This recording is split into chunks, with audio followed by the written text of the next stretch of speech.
Welcome to Ask Psych Sessions with Marianne Lloyd, where we ask some of the best teachers we know questions from you, our audience.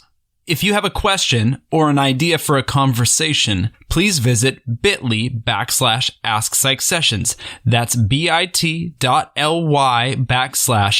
Psych Sessions. All one word, all lowercase. And here's our next question. Thanks so much for joining us today. My guest is Urmitapad Dutta, who is joining us from the University of Massachusetts Lowell. Thanks for being here today, Urmi. Thank you so much. It's such a pleasure being here. So before we jump into talking topics, can you tell our listeners a little bit about your professional training, the kinds of classes you teach at UMass Lowell, and anything else that you think might help set some context? Sure. So I'm trained as a community psychologist, although a lot of the work that I do is very interdisciplinary.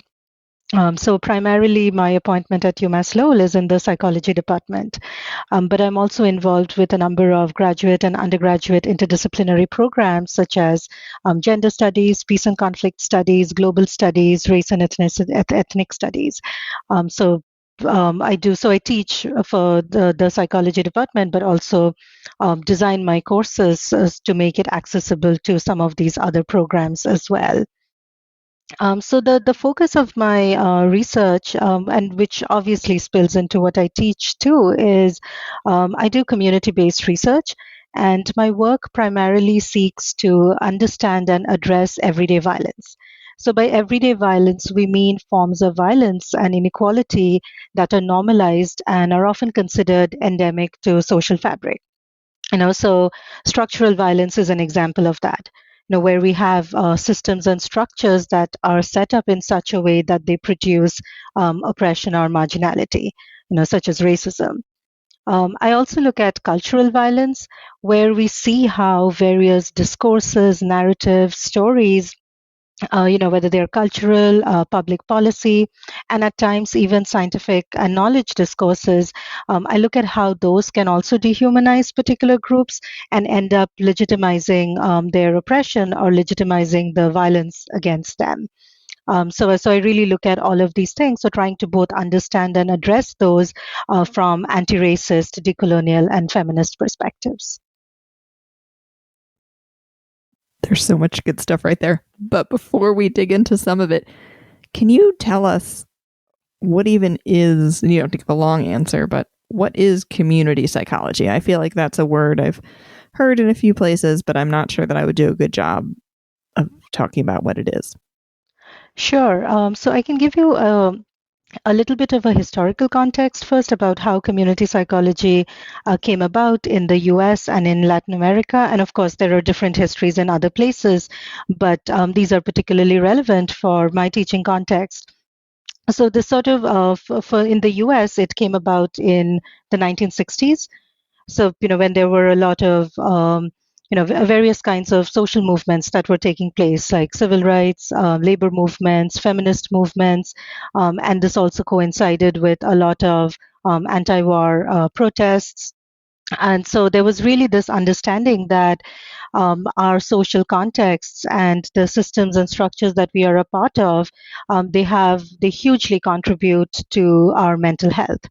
In fact, in the US, community psychology started with a group of clinical psychologists who were growing more and more disenchanted with their work because they felt like, the 1 hour that they spent, with their clients were so inadequate because they often went back to the contexts, the conditions and circumstances that continued to create those problems. So there was this shift in kind of moving away from individual level work alone to be thinking about bringing in a more ecological, a social ecological perspective. How do we consider how all of these various systems that we are a part of, starting from the family as a unit, to neighborhoods, schools, a workplace, the kinds of policies that impact us, how all of those things contribute to individual well-being. So that's something that was we became more cognizant of that in the US. In Latin America, there was a huge emphasis on people's movements. So, sort of the idea that the groups who are most disenfranchised, who are most impacted by particular social issues or specific forms of injustice, that it's really important for those groups to come together and to work together to then understand and inform what needs to be done about it. So there were a lot of different kinds of people's movements, such as around labor, around farmers' rights movements, and those kinds of things, which have really informed this idea of how do we think about well-being, not just at an individual level, but really from the perspective of a more collective well-being. And there is also an emphasis on prevention. So the idea is, rather than waiting for all of these things to happen, and so, as an example, when a teacher connects with a child in the classroom and sees evidence of or sees manifestations of different kinds of behavioral issues, and thinks about individual level treatment, if we sort of even moving back to be thinking about what are the kinds of environments and cultures that the school is providing, what kinds of resources does the school have, the child's parent may be experiencing a lot of struggles at their workplace. So to be really thinking that there are so many proximal and distal influences that actually then trickle down and impact one's health and well-being. So if we think about addressing all of these different things, then we are going to reduce the likelihood of the individual mental health issues from occurring in the first place. So that's kind of a little bit of an understanding. And I would also just say that some of the things that are considered orienting principles in community psychology are social justice, paying really strong attention to context, and also having a strengths-based approach. So really moving away from a deficits approach to thinking about how can we leverage existing strengths and resilience to address everyday issues. Thank you. That was very helpful and makes me really interested in our getting a chance to kind of talk about how this then works in terms of teaching. Because I would assume that a lot of people want to avoid, to the extent that they can, the things you talked about when you introduced your research, right? Like bringing in, I forget what the exact word for the type of the violence that's endemic in society, having that replicate in the classroom, but then also the real focus on well-being and strengths. So we're recording in early December. We've kind of gotten through what might have been a more normal-ish semester, at least where I was. Can you talk a little bit about what teaching, and maybe in particular the lens that you bring, kind of how that has looked, and maybe also any changes that have happened as because of what you had to do maybe early in the pandemic? Kind of how have you made teaching work well? Yes. So we too had in-person classes this semester, and this was after a year of teaching on Zoom. So I'll speak to this question and sort of talk about both, sort of some of what I did during, when we were teaching on Zoom and what I'm doing now, because although the format of teaching has changed, a lot of the issues have not. So it doesn't feel, in some sense, it is different, but it is also not hugely different because we're still in the middle of a pandemic. So I can talk about some of the approaches and some of the principles and some specific steps that I've taken to kind of, enact those principles. So to begin with, I take a humanizing and trauma-informed approach to my classes, and this became especially evident during the pandemic. So I have to acknowledge that there are ways in which this became alive that I had not thought about prior to the pandemic. And this is sort of combined with social justice, obviously because I teach a lot of community and applied social psychology classes, so social justice features there. But even in this particular point in time, it's also especially important to address social justice, given how the pandemic has disproportionately impacted BIPOC and Global South communities. you know. So in terms of trauma-informed approach, I really sort of, pay attention to thinking about the various psychological and physiological impacts of trauma. So not only the social cognitive impacts, how trauma impacts learning and behavior, but also knowing that there are actual physiological, changes or physiological processes that accompany this kind of prolonged trauma, which of course varies from person to person. So and particularly this, as I was when I started this semester, it was really important for me to acknowledge that so many students came in with having experienced different kinds of losses and trauma. So that was something that I acknowledged at the very beginning. During the pandemic, something that we had done when we were when we were having classes on Zoom was I would have the first few minutes of class. So I would open the Zoom room 5 minutes before class started, and I would only start lecturing about 5 minutes after the class, after the start time. And in that time, I would sort of I created a space where students could come in and ground themselves. So I would play some music, and what we did with the music was at the beginning of the semester we generated a class playlist. So everyone in the class contributed, songs or playlists, and sort of shared why that was important to them in that moment of time, capturing that time. So we would we went through the playlist, so we would play music from there, and also have some grounding exercises, whether it was breathing. Sometimes it would be as simple as saying, go get a glass of water before you begin the class, or why don't you stretch, and giving some instructions for a simple stretching exercise. So those were also to kind of, in really small ways, but sort of helping students to kind of, be grounded, and be a little bit calm, and catch their breath, because they're also just moving from one Zoom classroom to another. So that was a really small way in which we tried to bring in some trauma-informed approach. Another aspect that sort of helped frame the class, both when I was teaching on Zoom but also now, is by having an emphasis on building what I call like a learning community of care, or a co-learning community, and communicating this to students really early on.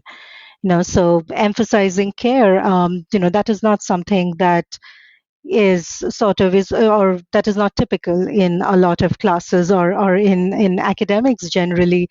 And that was something that I became more explicit and more particular about communicating since the pandemic.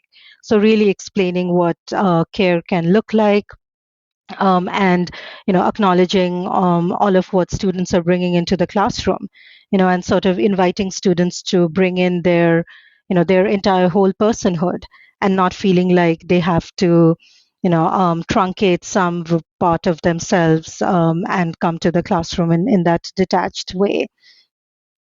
We also have sections in the class from time to time that are devoted to self-care, particularly before exams, or when we know that there are stressful periods, sometimes before the holidays.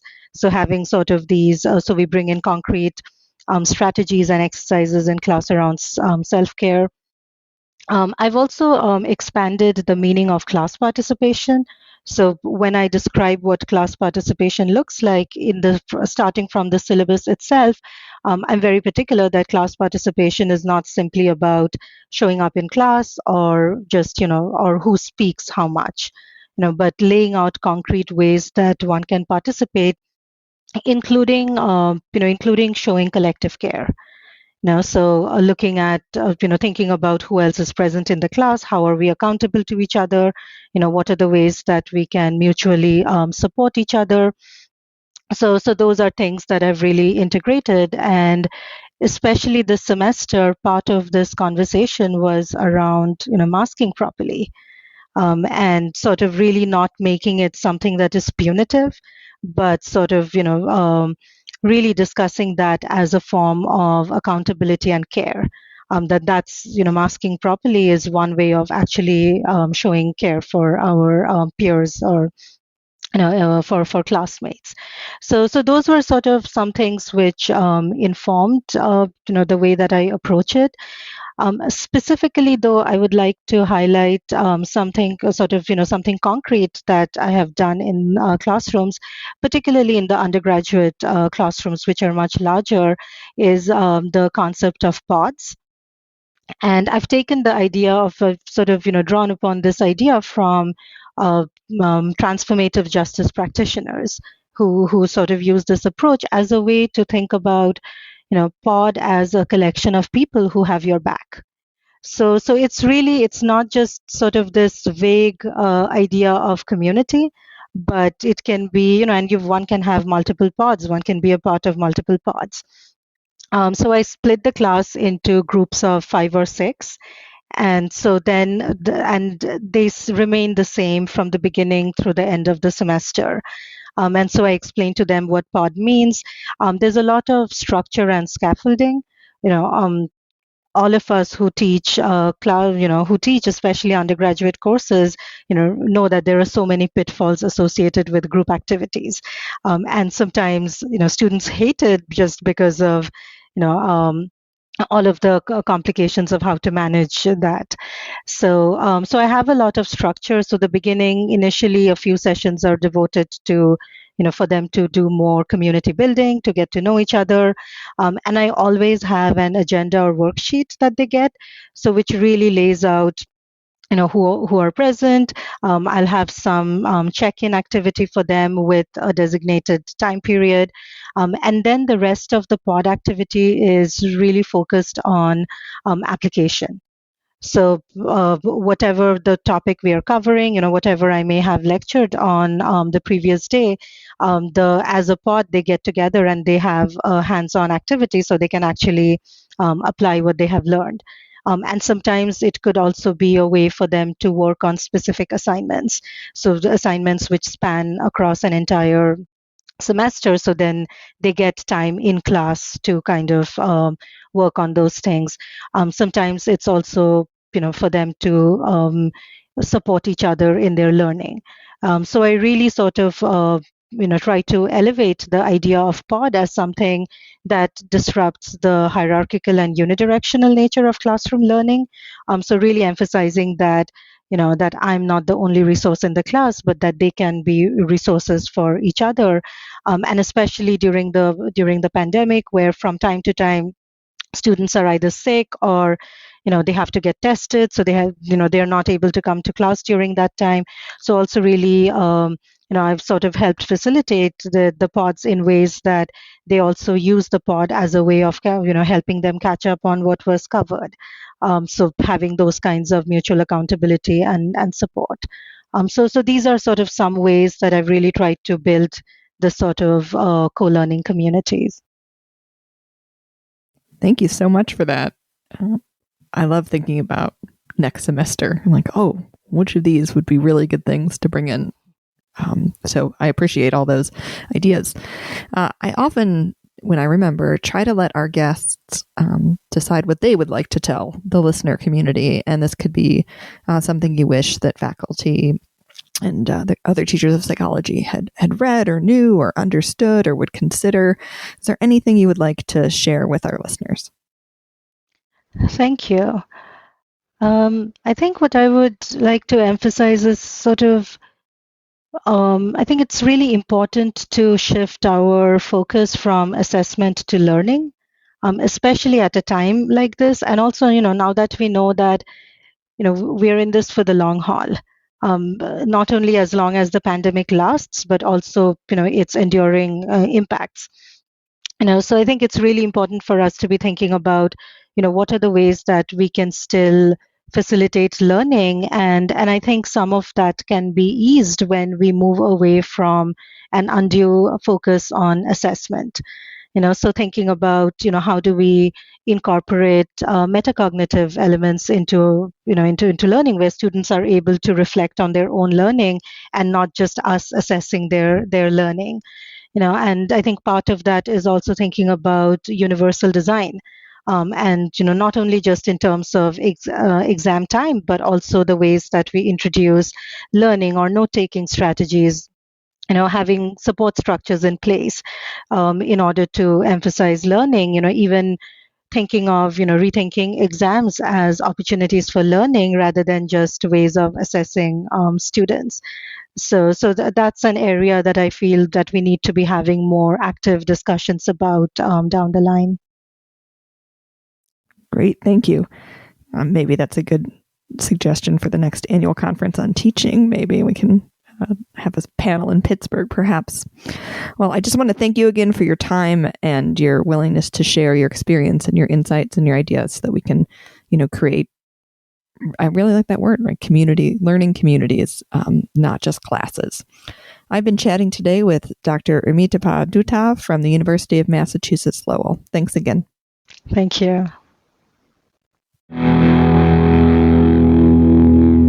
Listeners, did today's episode make you realize you have a question you would like someone to answer? I would be happy to take it into consideration and find a guest that can help. But what I need you to do is head over to our Google form at bit.ly/AskPsychSessions.